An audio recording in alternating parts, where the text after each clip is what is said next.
So good morning again, everybody. We're going to start off with a short mindfulness practice session just to bring ourselves into the room or into the body, because our mind could be all over the place and some of you may have been worrying about not getting into the room yet. So we are going to now just start with 3 beautiful deep breaths. You can keep your eyes open.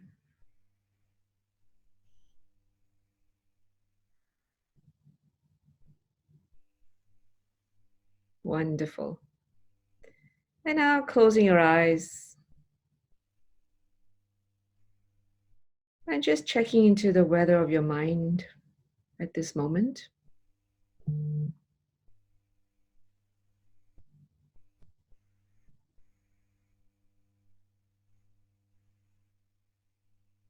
just checking into your body, how your body's feeling.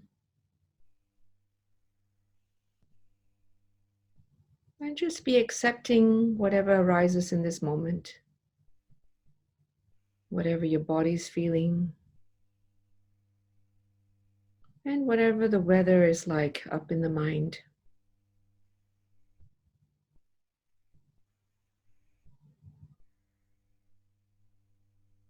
And even if there are sounds in the environment, be aware of the sounds. So we're just doing complete bare awareness. Applying curiosity, the first foundational attitude of mindfulness-based stress reduction. And just taking everything into the moment. Whatever arises, we just accept them as they are, without any need to change anything to what is happening in this moment.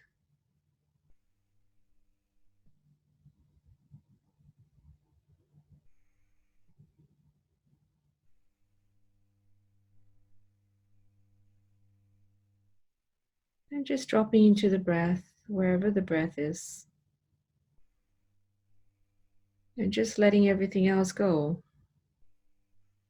Whether it's the sounds, sensations in the body, emotions, or even thoughts in the mind. Just let everything go and just drop into the breath.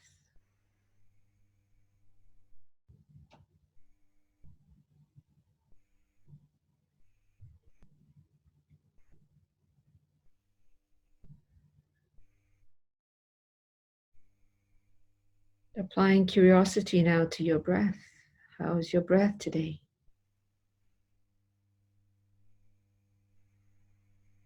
And bringing up the sense of gratitude that we can breathe.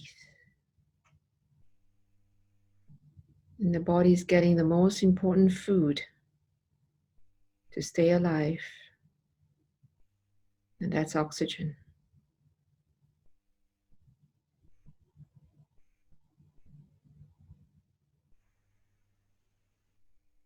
We can live without eating for weeks. We can live without water even for a whole week.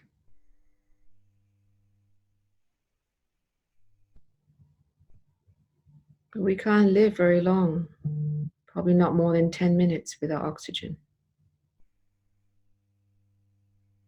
So appreciating that we have clean air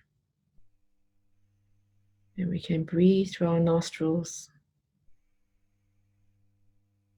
and supplying the most important food to our body.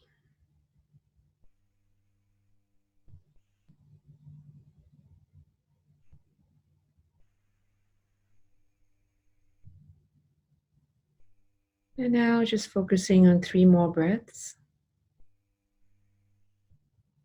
and opening your eyes. And smile. So we've been holding various webinars, and by far this one is attended by most, with a record 236 people now already signed on. We're expecting more to be signing on once they get over their Zoom challenges for those people who are signing on for the first time on the Zoom platform. As we're now living in very unusual circumstances and getting more online in terms of how we interact with each other, and also to be benefiting from many of the programs that are available over the internet, this is becoming a new norm. And this has also brought about new benefits. Without becoming used to Zoom, we would not otherwise be able to feature speakers that are even living overseas, all the way in the US today in Boston. So we're very fortunate to have Dr. Sara Lazar, and some of us have met her before during the last Singapore Mindfulness Conference. So Dr. Sara Lazar is a neuroscientist, and she is with Harvard University and has been doing a lot of research on the brain and the neuroplasticity.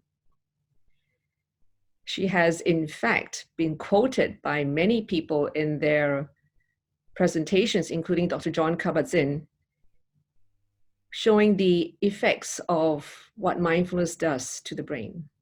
So we're delighted to have her with us today. So I'd like to welcome Dr. Sara Lazar. Sara, would you like to turn on your video? Thank you. Over to you. Good morning. Thank you, Angie. I'm really glad that I'm able to talk to you all today. I had been hoping to come again in person, and but now I'm here at least virtually.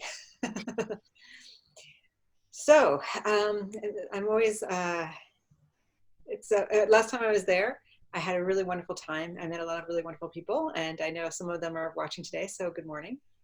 And so I'm going to start off talking a little bit about some of my older data, and then I'm going to finish with some of my newer data, and then we're going to talk a little bit about how it's relevant to what's going on right now with COVID. So I'm going to start with my slides.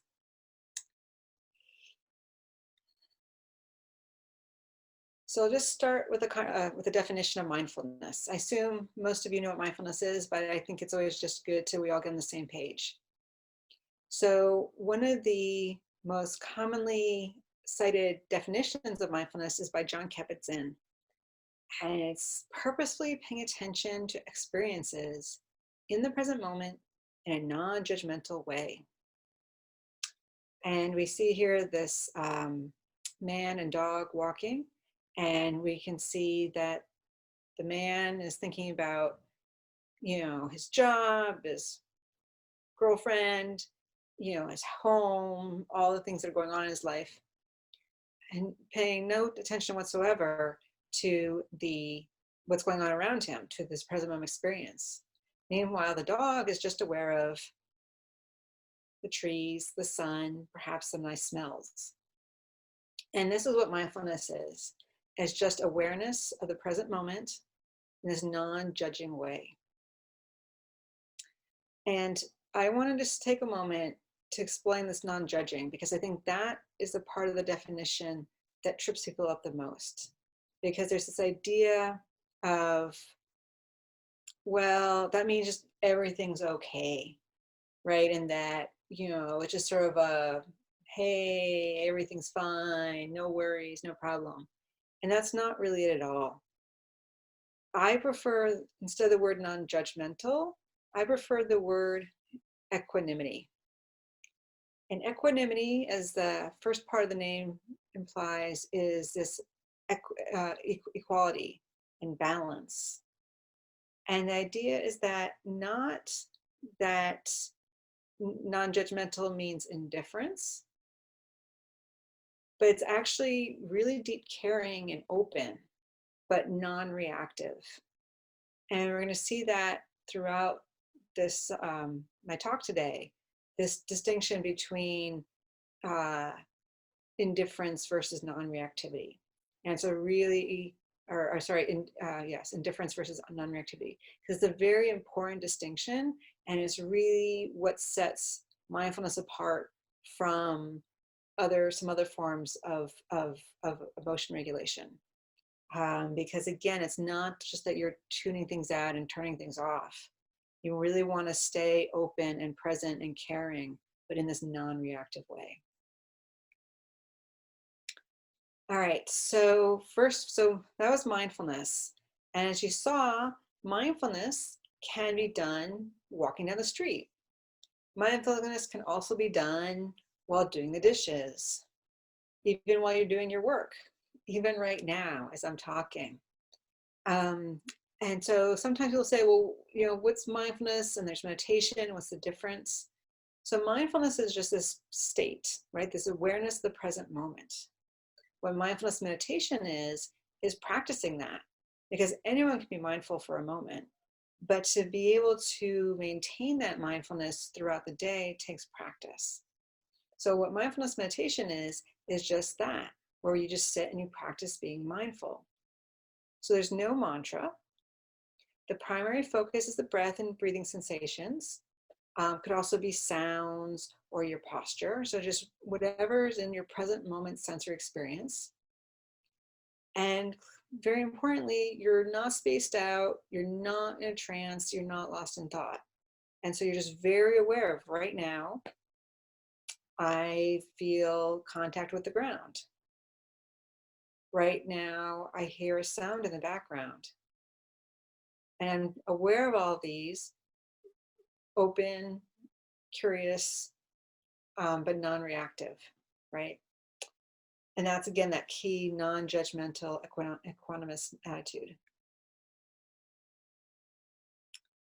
So that's mindfulness meditation. So now about 40 years ago, John Kabat-Zinn created something called mindfulness-based stress reduction. And what that is that's an 8-week program that is very similar to how you all learn at the Brahm Center. And that is mindfulness meditation in a completely secular clinical context. And it's an 8-week group program. There's classes where you get a little bit of stress education, but then you actually practice mindfulness for 40 minutes in class. And then also you're told to go home and practice mindfulness at home. And often there's a couple of different practices. So one might be a body scan, where you just move your attention through your body, first at your head, then your shoulders, your arms, your torso, your legs. Just present moment awareness, or perhaps some very gentle yoga. And this is not yoga about trying to get in shape. It's just, as you raise your arms, how do you know where your arms are? What is the actual sensation of your arms moving, right? And what is the actual present moment sensation of that? In addition to these formal meditation practices, there's also something called anytime mindfulness. And what that is sort of like we saw in that first picture. So as you go from your car into your house, rather than thinking about all the things you need to do in the house, can you just be aware of your feet making contact with the ground? Can you notice the sunshine and the trees around you? While you're washing the dishes, can you just be aware of the water on your hands? Just as you go about your day, can you just periodically check in and just say, what am I experiencing right now? And that's really the goal, is that practice, while you're actually practicing mindfulness is very beneficial, but that we really want to build up the capacity to be mindful as much as possible throughout the day. So now this program has been around for, like I said, about 40 years. And currently there's about 8,000 studies, scientific studies, demonstrating its benefits. And so it's very well established to decrease stress, both self-reported stress and also stress hormones like cortisol, interleukins, and other measures of stress and inflammation.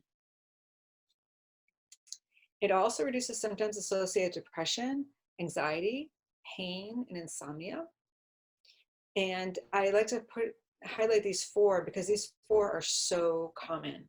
Most people, when they go to their doctor with some sort of mood complaint, these are the 4 that come up the most often: depression, anxiety, pain, and insomnia. Also, pretty much regardless of what else someone might have, they often also have at least one of these. So even if they have heart disease or cancer or diabetes, often there's also some sort of disturbance in one of these systems. And then what's important is that in addition to reducing these symptoms, it's also effective for improving quality of life. So people say they're happier, they're more satisfied with their life, and this goes across many domains of their life. So their work life, their family life, their health, they're just generally happier and more satisfied. So when I started doing this research and getting involved in this, to me, this suggested neuroplasticity. What is neuroplasticity? It's just something about how neurons talk to each other is changing. And there's a lot of different ways to get neuroplasticity, and we won't go into that today. But this idea that it could actually change how the mind is working, right? That it could reduce depression and anxiety. How could that happen? You know, to me, that suggested that somehow the neurons were changing. And so the question was, could we actually detect this? Could we actually see that the brain was changing as a function of these 8-week programs? So what I did was I looked at the actual structure of the brain. So the brain is composed of gray matter and white matter. White matter is, most of your brain is actually white matter. And what that is that's just wiring. So this part of the brain connected to that part of the brain, this part of the brain connected to that part of the brain. The gray matter is where the interesting stuff happens. The gray matter is the actual neurons, and it's where the ends of the neurons interact and meet with each other and pass information between the neurons. And what we saw was, what we did was we took people who were about to go through one of these 8-week programs, and we scanned them before and after 8 weeks. And what we saw was that compared to a control group that just got scanned 8 weeks apart with nothing in between, that there were several brain regions where there was more gray matter in the meditators compared to the controls. So what are these brain regions? This one here is called the posterior cingulate. This is the supramarginal gyrus, and this is the hippocampus. And what's interesting is all three of these regions are very interesting in themselves, and I'm going to talk more about them a little bit later. But what's interesting is that together they form something called the default network. And what is a default network? So when you're walking down the street and your mind's just wandering, you're not thinking of anything particular, these are the regions that are most likely to be on. What they found is that these regions are basically thinking about ourselves. So whenever we think about, you see something and how's that relevant to me? So you see something in a store and you think, oh, I like that. That would look great in my house. Oh, isn't that wonderful? I've always wanted one of those, right? So you think about something, but then you think, is it relevant to me? You know, your friend tells you something and immediately you're thinking about, oh, that reminds me of the time that something similar happened to me, right? That's our default network, which is always thinking about, is this relevant to me? Do I need to pay attention to it? Why is this important to me? And what's interesting is that this is the brain network that is destroyed in Alzheimer's disease. So this region here in particular, the posterior cingulate, and this region, the hippocampus, are the two primary regions which are wiped out in Alzheimer's disease. And Alzheimer's disease, of course, is, you know, you're always lost and lost in thought. And so it's interesting that this is the opposite of what happens with meditation, because with meditation, you're very much in the present moment and you're not lost. So we see this nice opposition to Alzheimer's disease. But specifically, the posterior cingulate is involved in self-related processes. The supramarginal gyrus is involved in perspective taking and seeing things from a different point of view, and also bottom-up attention. So basically deciding when information comes in, what to do with it. And then hippocampus is involved in memory.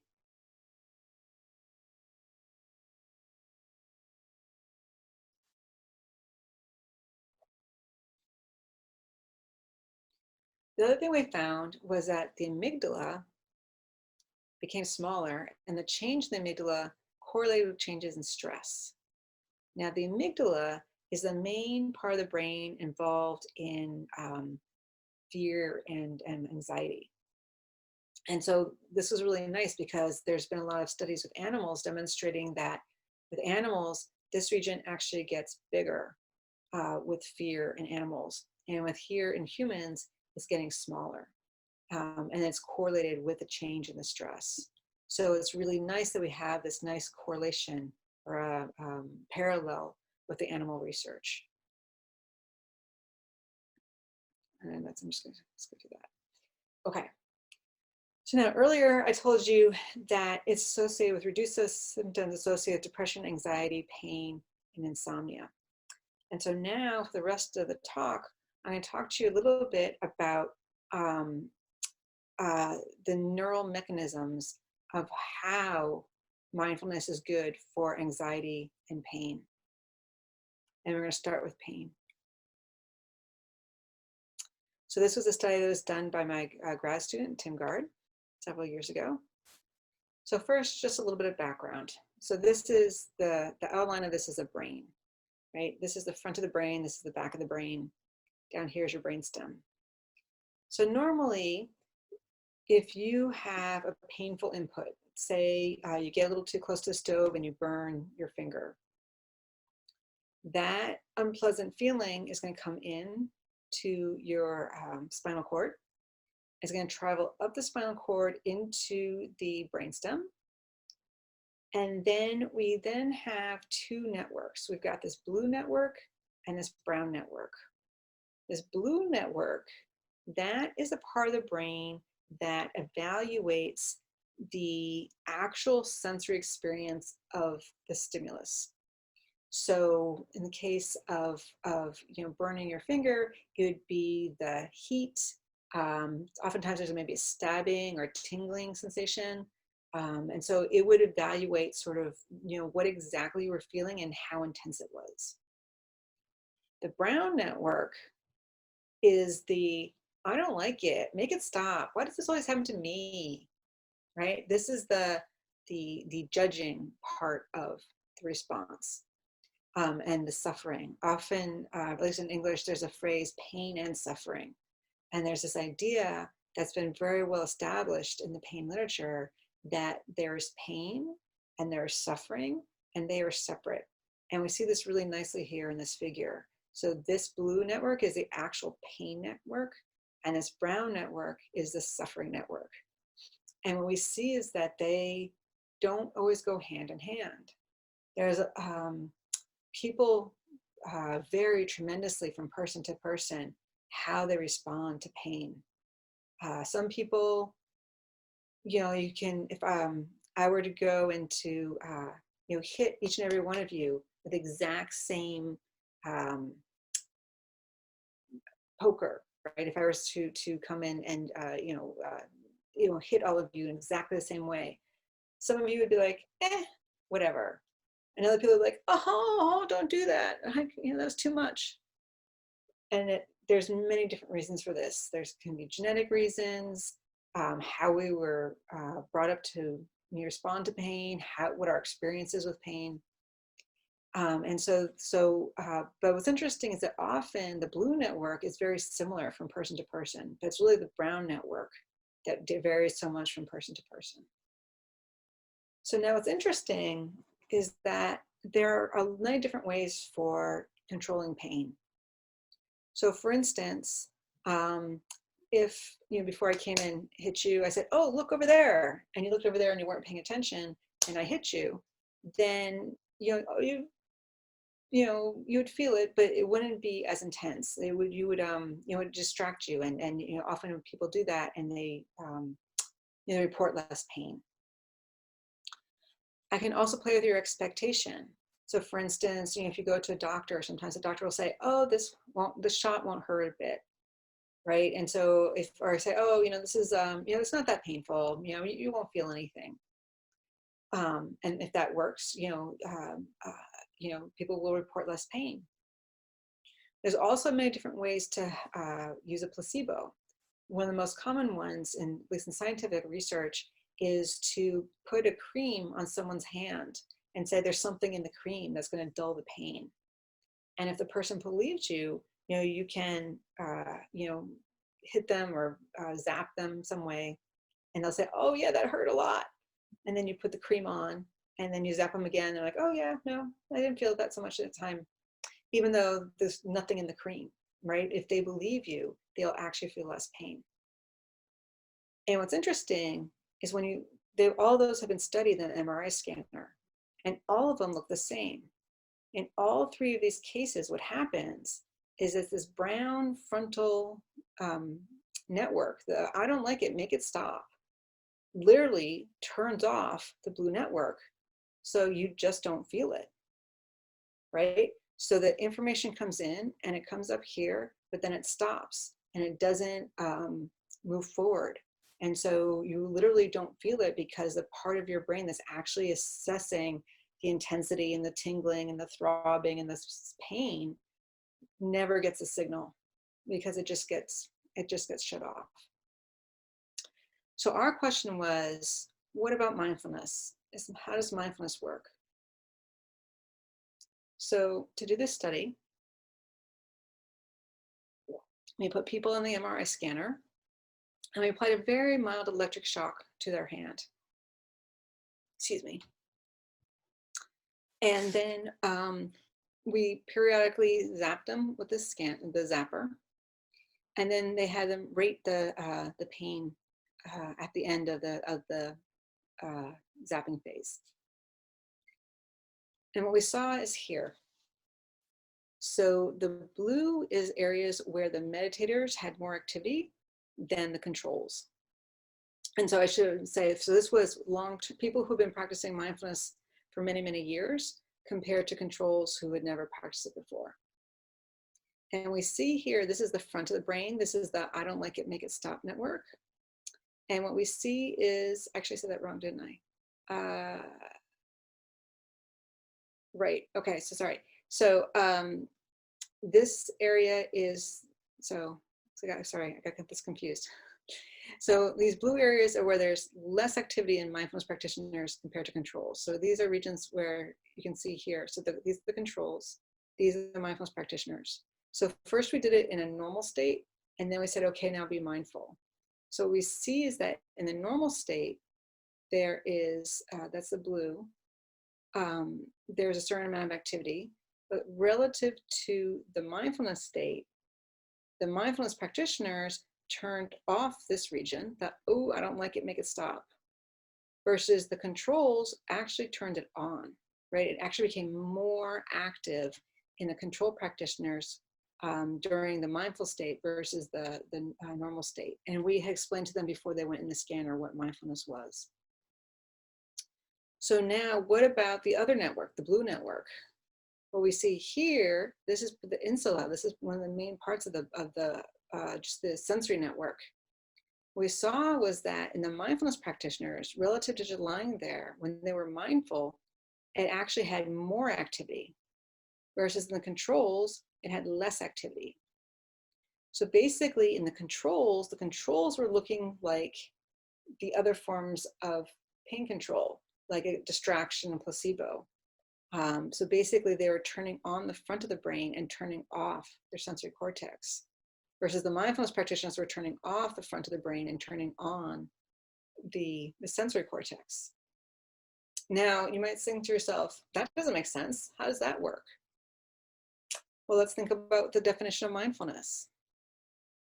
Mindfulness is paying attention to the present moment experience in a non-judging way. So what we're seeing here is that they're paying attention to the sensory experience, the actual painful sensation, and they're doing it in a non-judging way. So there's no more "I don't like it, make it stop." It's just, there's tingling, there's throbbing, there's stabbing, there's heat. And so this is really consistent with what we know the practice of mindfulness is. And then what was interesting was then we also asked them, about the intensity and the unpleasantness. And what we see is that the mindfulness practitioners, basically the intensity didn't change, but there was a big decrease in unpleasantness, right? So this suggests that even though they're feeling it more, right, there's even more awareness of the actual sensations of it. They're saying that it isn't unpleasant. So this is really turning off the non-judging. And this gets into the equanimity that we're talking about. So it's not that they're not feeling it. If anything, they're feeling it more, but they're doing it without the, I don't like it, make it stop. This is equanimity. All right, so this is one of my favorite quotes. Life is painful, suffering is optional, right? And so we know this is the case with physical pain, but what's interesting is we know that the pain circuits in the brain are actually the same regardless of what sort of pain you're experiencing. There was an experiment done many years ago where they did a social rejection in the scanner. There are people in the scanner and they thought that they were playing catch with two other people, but really they're playing catch with the computer, and the computer stopped playing catch with them and they got feelings of social rejection. And the exact same network lights up for emotional pain as for physical pain. And so we haven't done the experiment yet, but the idea would be that mindfulness would also be useful for that. That just as it's useful for physical pain, it can also be useful for social and emotional pain. Because, and this is important because of course we have pain in all sorts of our life, in many different aspects of our life. All right, so now we're going to shift into fear.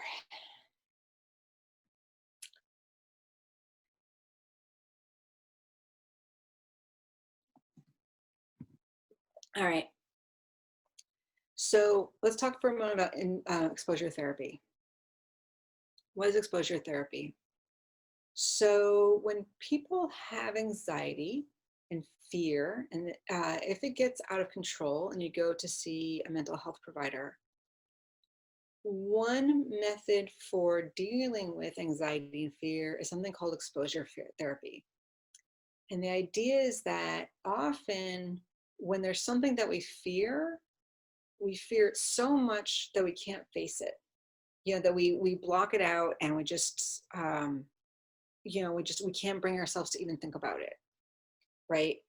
This comes up, a beautiful example of this is in phobias. So for people, for instance, people who are afraid of or have a phobia of bugs or flying, that they cannot bring themselves to be anywhere near those objects, right? They can't even get on a plane. It's just, they just break into a sweat and they become immobilized. And so exposure therapy is simply just gradually getting the person more and more comfortable with whatever it is that they fear. So if someone was afraid of flying, getting them on a plane that was grounded, right? Maybe bring them into the cockpit so they can actually, meeting a pilot. Maybe just going on a really short 5-minute flight first, these sorts of things. With fear of bugs or snakes or things like this, first you see pictures of it, and then, they might actually bring it in a cage, and then eventually you actually touch the snake, or you touch the bugs. So that's exposure therapy. And it is the most validated way for helping people deal with their anxieties. Why am I talking about that? So mindfulness, right? The definition is observing present moment experience in this open, inquisitive, non-judging attitude while refraining from cognitive avoidance. And so we hypothesized that in a lot of ways, mindfulness is like exposure to internal stimuli. What do I mean by that? So when that fear comes up or that pain comes up, this is sort of what we saw with the pain, is that instead of I don't like it, make it stop, and trying to avoid the pain, they were just observing it and letting it just happen, right? And so we hypothesized that mindfulness might be kind of sort of like exposure therapy, in that you're exposing yourself to your fearful thoughts, but doing it in this open, inquisitive, non-judging way. And so that may be a way of helping people overcome anxiety. And so we know that there have been many studies with mindfulness-based studies, mindfulness-based interventions, and we know that they're actually very good for reducing anxiety. I mentioned that before. And they're good for all sorts of anxiety. So general anxiety, as well as social phobia, other types of phobia, and even PTSD. And so we thought that this is really an optimal way for providing exposure. So how does meditation work? So to do this study, we did fear conditioning. I'll explain this in a second. And it's a 2-day protocol. And then we randomized people to either MBSR, so mindfulness-based stress reduction, or to exercise. And so, and I'll explain that in a second. And then after the 8 weeks, they came back and did the fear conditioning again. Importantly, all subjects were told that there was no control group, right? This is important. So people weren't thinking like, oh, it doesn't work. You know, they really liked the exercise. And so the exercise group was structured the same way as the MBSR group. So they got some general information about stress. They practiced exercise as a group together in the class for 40 minutes. And then both groups were told to go home and practice for 40 minutes on their own. So their two classes are really very similar, except for one was going home to practice mindfulness and the other was going home to practice exercise. So now this fear conditioning, what is this? So you might have heard about Pavlov and Pavlov's dogs. And so just so to get us all on the same page.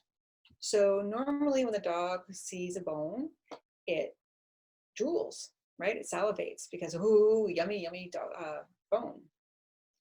And normally if a dog hears a bell, you know, it doesn't salivate because, you know, it's just a bell.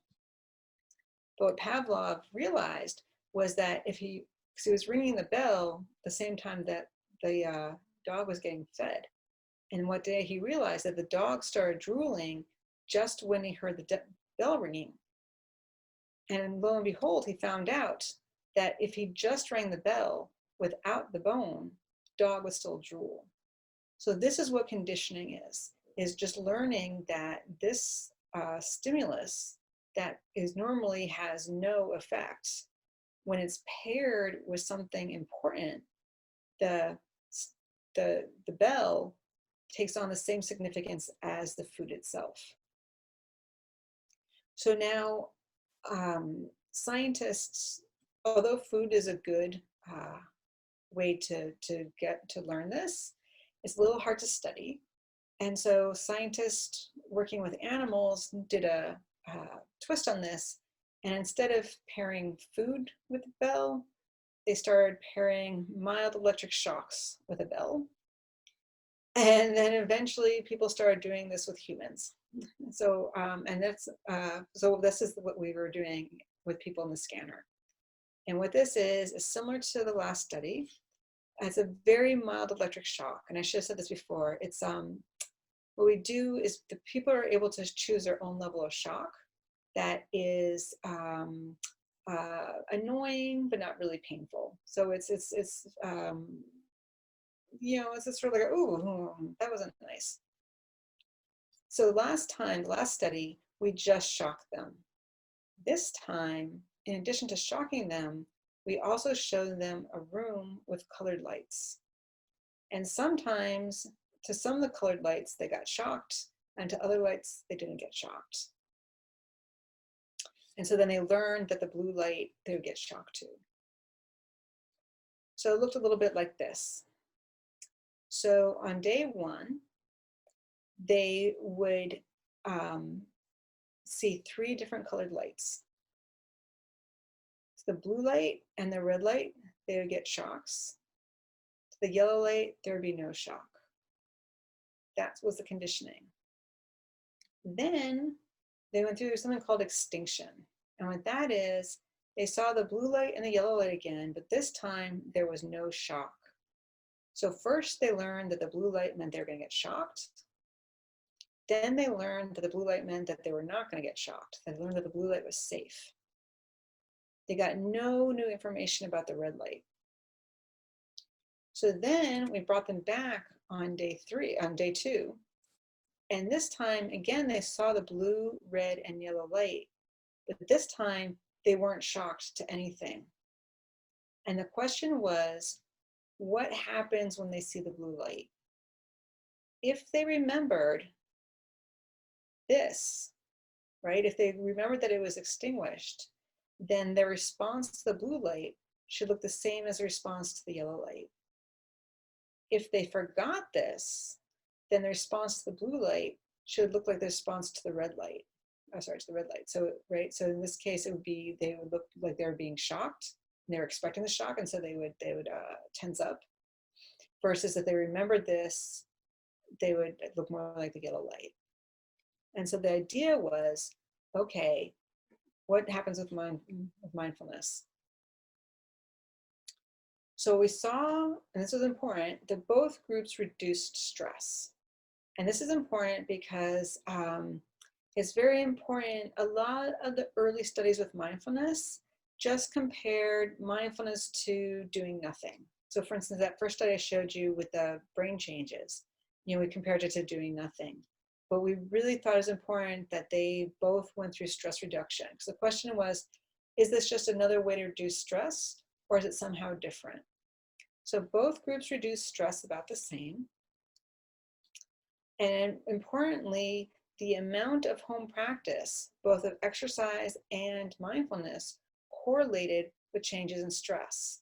So it really does suggest that the more you practice, the more you're reducing stress. So now what happens? So this is day 1. This is during the conditioning. What we saw was at first a little of a head scratcher. So first we'll talk about the controls. So this is at baseline. This is before they go through the mindfulness training. What we see is this is a response to the blue and red light. This is a response to the yellow light. So you can see that they're tensing up, and they learned, okay, yep, that they learned that the blue and red light meant that they're going to get shocked. At post, after the 8 weeks, what we saw is that they still had a bigger effect than the yellow light, but it wasn't as big as it was at baseline. Conversely, the mindfulness group, they looked more or less the same at post as they did at baseline. Now again, we sort of scratched our head for a moment and thought, what's going on with this? But then we remembered our last results with the pain, and we realized that basically the same thing is happening here. That here, after the 8 weeks, they remembered that they were going to get shocked. And so what we think happened is they went, oh no, I'm going to get shocked. And so they saw those lights, and they remembered, even though they learned and then unlearned, they remembered from 8 weeks ago that, oh yeah, I'm going to get shocked. And so just like the before we saw with the front of the brain turning off the sensory network, we think this is what's happening here.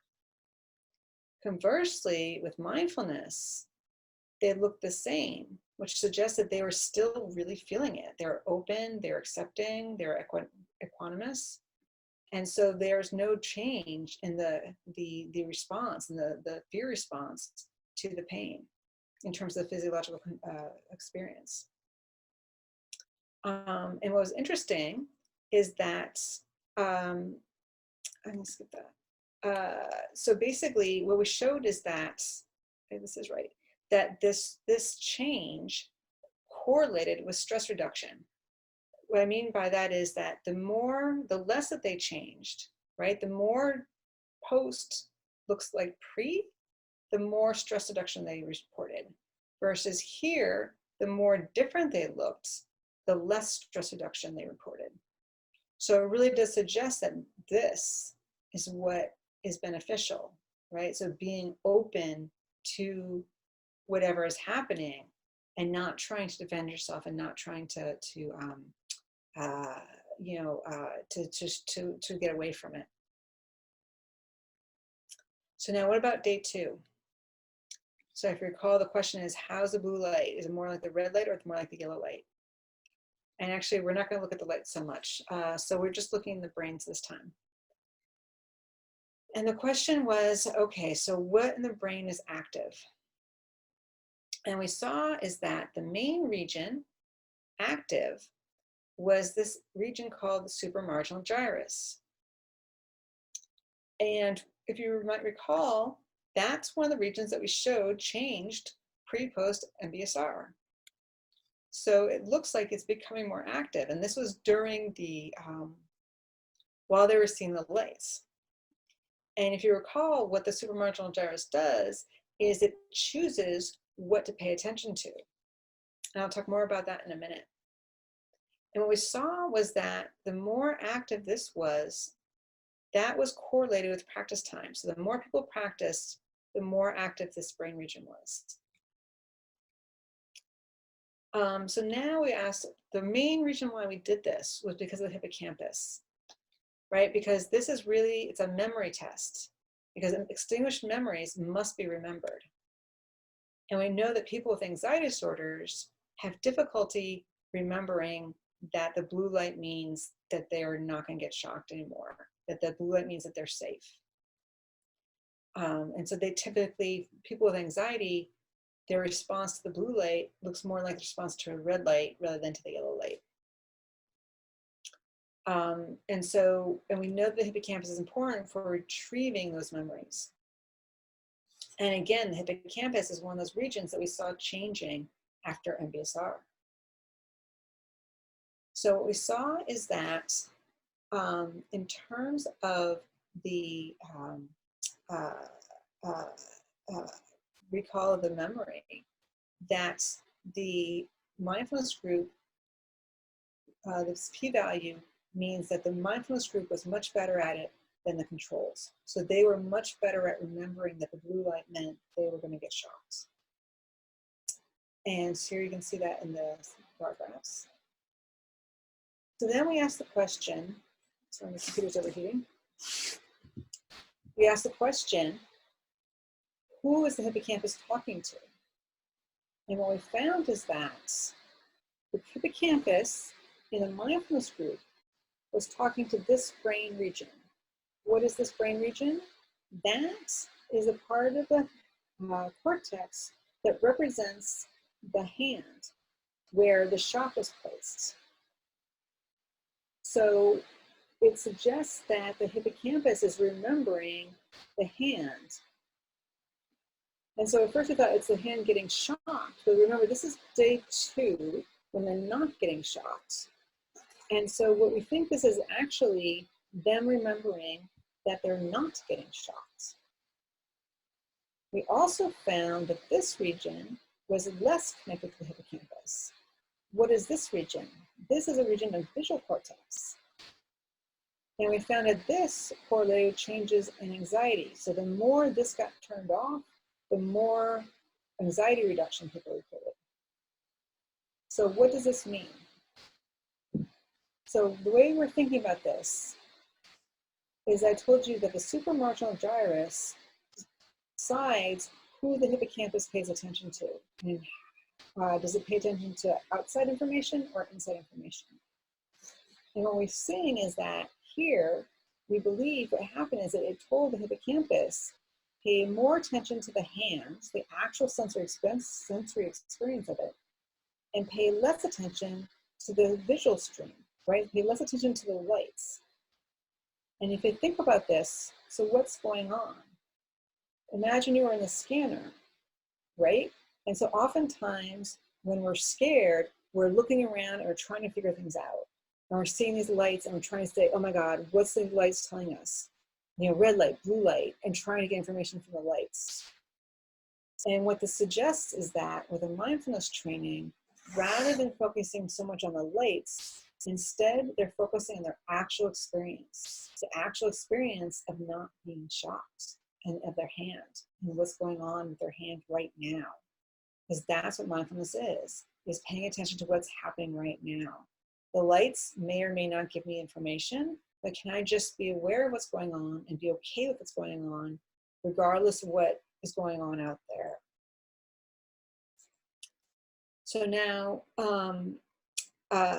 this is one quote. So in a certain sense, Zen is feeling life instead of feeling something about life. And again, this is a quote, I think that's sort of pointing to this, is that it's all about, mindfulness is all about actually feeling what's going on instead of thinking about it and elaborating on what's going on, right? And so it's not about the lights, it's what's actually going on in you right now. And so I'm just gonna go through this, then I have a little bit more to say. So what the science is telling us is that mindfulness changes the structure and function of the brain. Mindfulness of the body is key both for pain coping and for fear extinction. And we're shifting from thinking about and defending against a threat to experiencing it openly and in this non-judging, equanimous way. And so, and also very importantly, that mindfulness is different than exercise. This is really important. So many people say to me like, oh yeah, my exercise is my mindfulness. You know, that's when when I'm mindful. And this really shows that no, exercise is not the same as mindfulness. So again, I'm going to quote here. Do not misunderstand me. Danger is very real, but fear is a choice, right? And this is from a character in a movie called After Earth. So what's going on here? So this is exactly what we're seeing, right? So the danger is real in that they know they're going to get shocked. That's very real. But the fear is a choice, right? So they can freak out and say, oh my God, I'm going to get shocked. Or they can just relax and say, okay, I'm going to get shocked. Okay.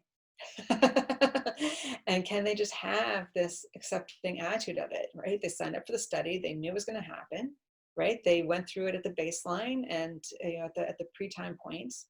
So they know what's going to happen. And so can they just say, all right, this is what's happening now. And can I just be okay with it, even though it's happening? And this, I think, has very, going on to this. So again, it's this idea that equanimity is that it's not indifference. It's just this non-reactivity, right? And so it's not that, because they're not trying to turn off the pain some other way, right? That would be that they're trying to still, because they say, oh yeah, whatever, I'm going to get shocked. Whatever. But still try to somehow block it, right? So maybe distract yourself by thinking of something else.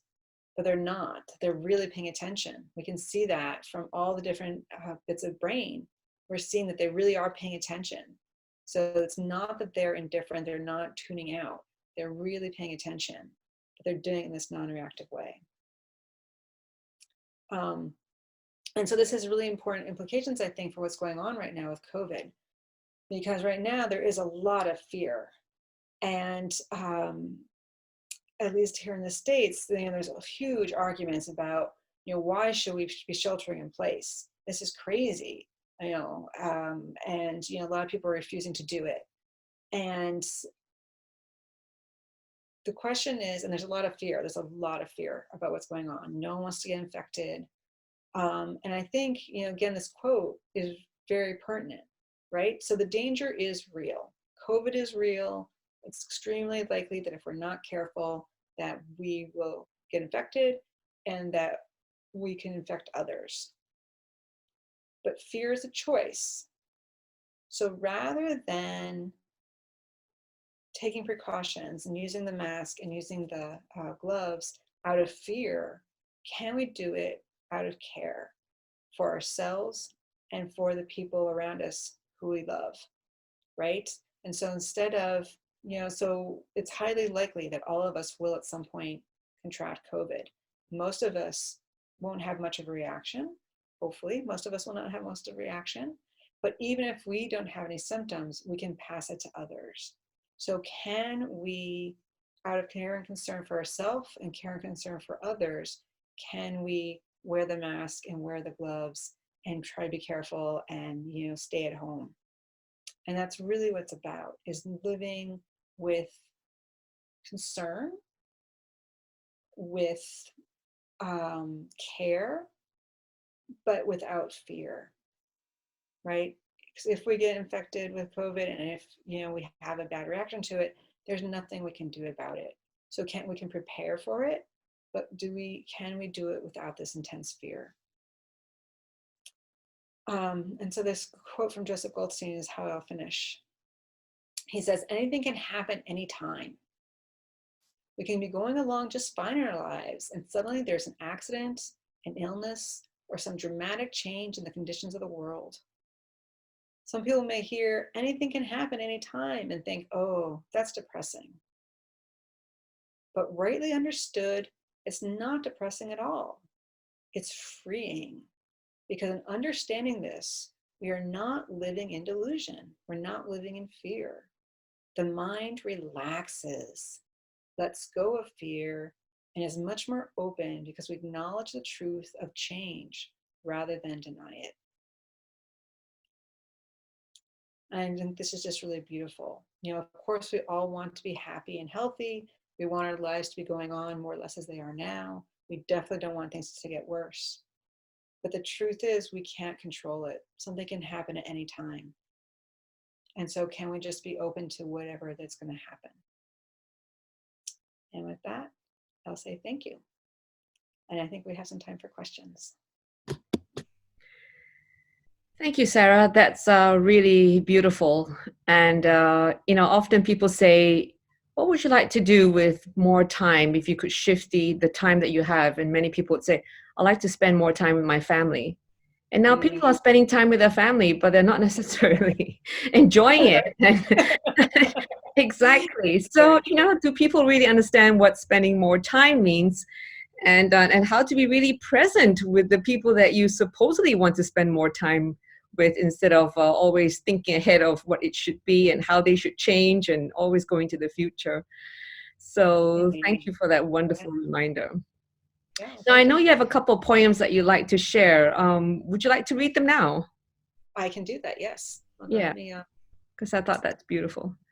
Because some people may be dropping off in view of time, and I thought the poems would be really nice before we start opening for question and answers. Okay. So, all right. So this is called You Will Lose Everything. You will lose everything. Your money, your power, your fame, your success, perhaps even your memories. Your looks will go, loved ones will die, your body will eventually fall apart. But right now, we stand on sacred and holy ground. For that which we lost has not yet been lost. And realizing this is the key to unspeakable joy, right? Because we don't know what's happening, but right now we're fine. Whoever and whatever is in your life right now has not yet been taken away from you. This may sound trivial, obvious, like nothing, but really knowing it is the key to everything, the why and how and wherefore of existence. Impermanence has already rendered everything and everyone around you so deeply holy and significant and worthy of your heartbreaking gratitude. Loss has already transfigured your life into an altar. Yeah, pretty powerful. Just like, yeah, we really will truly lose everything, right? I mean, no one's immortal. And often at the end, yeah, we do lose almost everything, that's towards the end of our life. And so right now, can we hold this as holy? Can we really truly appreciate everything we have right now? It's really Thank wonderful. you. That's beautiful, to be reminded that everything is fleeting. So just live in the present instead of worrying about what's going to happen next. Yes, because we just don't know. I mean, especially no one saw this coming. At least in the States, no one saw this coming. And so then we have another one. So what to do with this time? You do not have to write the next best-selling novel. You do not have to get the best shape of your life.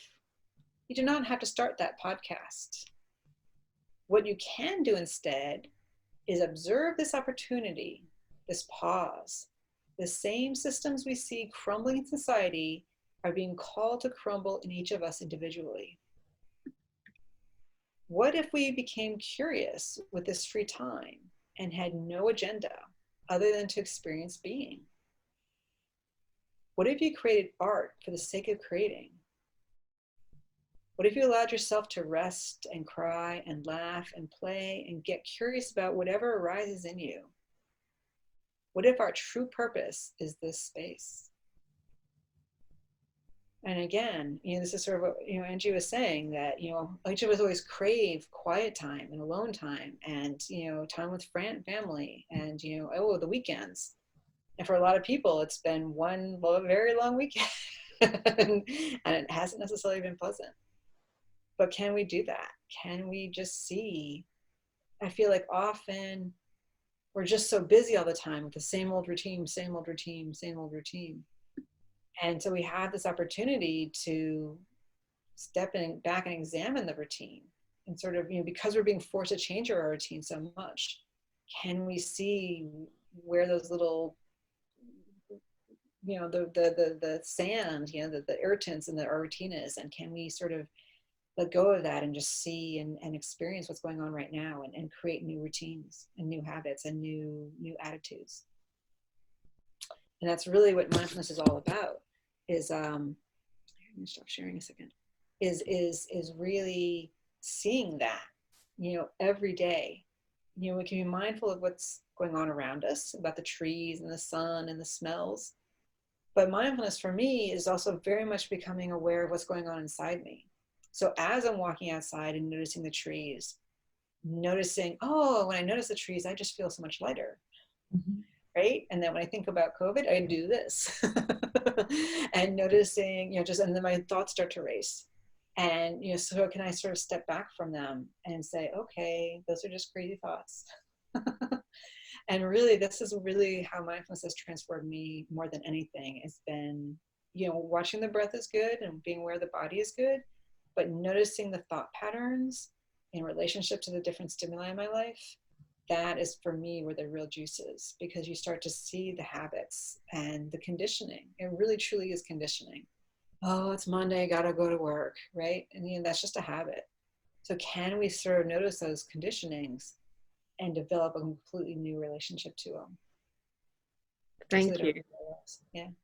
Yeah, so when Monday comes, I always go, yay, Monday, I can go to work, and loving work. And that way Monday is never a blue day for me. Or just, it's Monday. Who knows what today's Monday? So. Yeah, and I have a job. Yeah, exactly. And I love the statement that you said, let's take care by taking all the precautions. And so it's not taking precautions because of fear, but because of self-care and also care for the loved ones.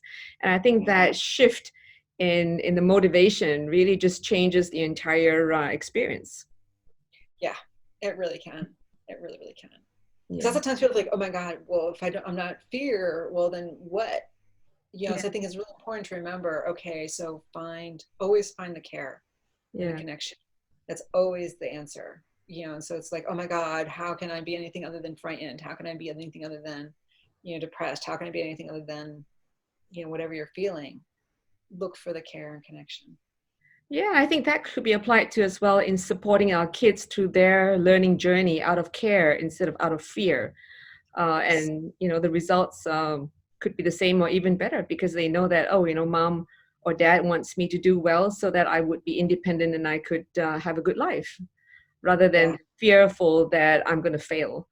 And then they have this whole psychology of, I can't afford to fail. And if I fail, things are not going to be, good for me. Yeah. Because sometimes failing is the best because you realize this is not for me. This is not, in that last poem that, can you make art just to make art?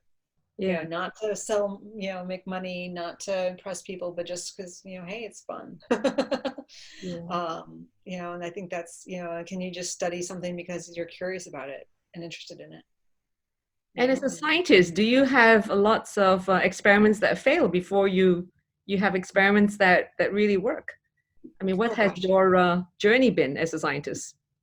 Oh yeah, definitely. And really, I mean, when we saw the pain study and then the fear conditioning study, at first we're like, oh no, we failed, because we had thought that it was going to be very different. We had thought that it would look like the other forms of pain control.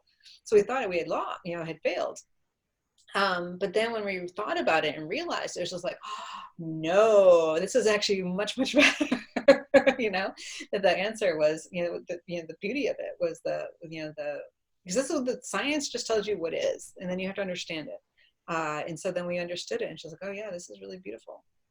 And so, but there are other studies where, you do things and things just don't work for one reason or another. And it is what it is. You do your best. So Great. yeah.